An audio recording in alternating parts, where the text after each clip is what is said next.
The first way to create more space between your questions and put them on the next page is quite easy. Within a set of questions in one block, you see that there's this option between two questions that says add page break. If I click there, a dotted line appears. And I can do that between these two questions too. If I hover over the section, the space in between these two questions, add page break appears. And when I click on that, a page break appears here.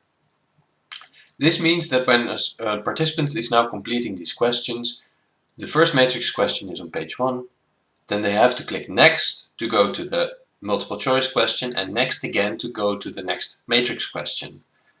If you think, alright, but that's actually too much clicking from page to page, you can always reverse that. And removing page breaks is as simple as removing questions. You go hover over the page break and you click the minus. And you also see then appear remove page break. So I'm removing that. Similarly easy, you can remove questions by clicking on the minus sign.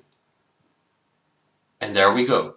Now we have two matrix questions separated by one page break. Let's see how that looks.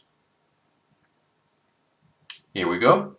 Matrix question number 1. And on the next page, matrix question number 2.